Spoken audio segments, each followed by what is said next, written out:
नमस्कार. सध्या देशातले कोट्यवधी शेतकरी एकाच गोष्टीची आतुरतेने वाट पाहतायत आणि ती गोष्ट म्हणजे पंतप्रधान किसान सन्मान निधीचा 22वा हप्ता. पण हा हप्ता यायला अनपेक्षितपणे खूप उशीर होतोय. तर मग नक्की काय घडतंय? का हा हप्ता इतका लांबलाय? चला यामागची कारणं शोधूया आणि सगळं प्रकरण सोप्या भाषेत समजून घेऊया.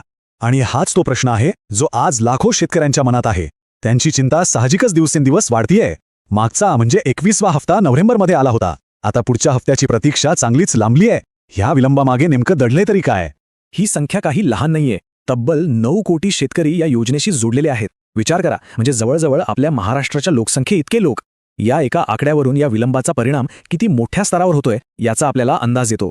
शेतकऱ्यांना आर्थिक आधार देणं हा या योजनेचा मूळ उद्देश आहे आणि म्हणूनच हा उशीर जास्तच काळजी वाढवणार आहे. चला तर मग या विलंबाच्या कोड्यातला पहिला आणि सगळ्यात महत्त्वाचा धागा पकडूया आणि तो आहे फार्मर आयडी. हो, सरकारने नुकताच एक नवीन नियम आणलाय ज्याचा थेट परिणाम या सगळ्या प्रक्रियेवर होतोय. अगदी बरोबर. झालं असं की याच वर्षी जानेवारी महिन्यात सरकारने एक गोष्ट स्पष्ट केली की पीएम किसान योजनेचा लाभ पुढेही घ्यायचा असेल तर आता प्रत्येक शेतकऱ्याकडे फार्मर आयडी असणं कंपल्सरी आहे, बंधनकारक आहे. हे एक प्रकारचं डिजिटल ओळखपत्र आहे जे शेतकऱ्याची सगळी माहिती एकाच ठिकाणी ठेवेल. पण या एका निर्णयामुळे पूर्ण प्रक्रियाच अनपेक्षितपणे स्लो झाली आहे. आता बघा, जेव्हा तुम्ही कोट्यावधी लोकांना अचानक सांगता की एक नवीन आयडी बनवून घ्या, तेव्हा काय होणार? गोंधळच ना. आणि नेमकं तेच झालं. पहिलं म्हणजे फार्मर आयडी अनिवार्य होताच.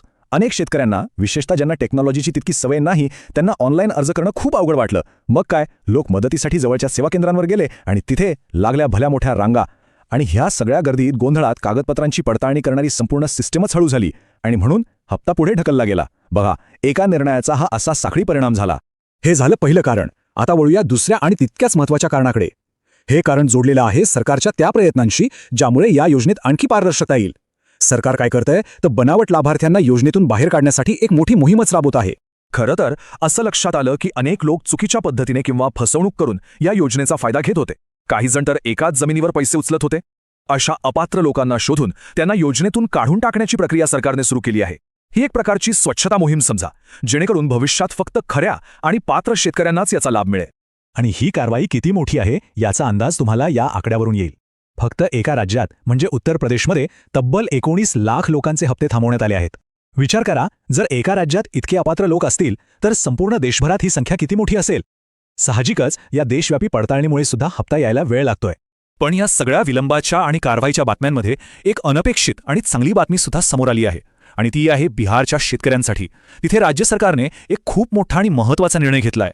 बिहार सरकारने जाहीर केलंय की तिथल्या शेतकऱ्यांना आता पीएम किसान योजनेतून वर्षाला 6,000 रुपयांऐवजी एकूण 9,000 रुपये मिळतील. म्हणजे केंद्राकडून मिळणाऱ्या प्रत्येक 2,000च्या हप्त्यामध्ये बिहार सरकार आपल्याकडून 1,000 रुपयांची भर घालणार आहे. ही बिहारच्या शेतकऱ्यांसाठी खरंच एक मोठी आणि दिलासादायक बातमी आहे.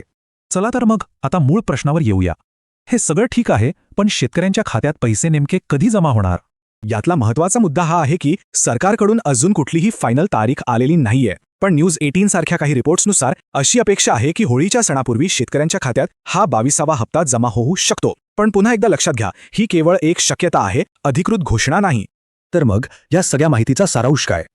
2 मुख्य कारणं. एक म्हणजे नवीन फार्मर आयडीची अट आणि दुसरं म्हणजे बनावट खात्यांवरची मोठी कारवाई. या 2 गोष्टींमुळे हप्त्याला उशीर होत आहे आणि सध्याच्या अंदाजानुसार होळीच्या आधी पैसे मिळण्याची शक्यता वर्तवली जाते.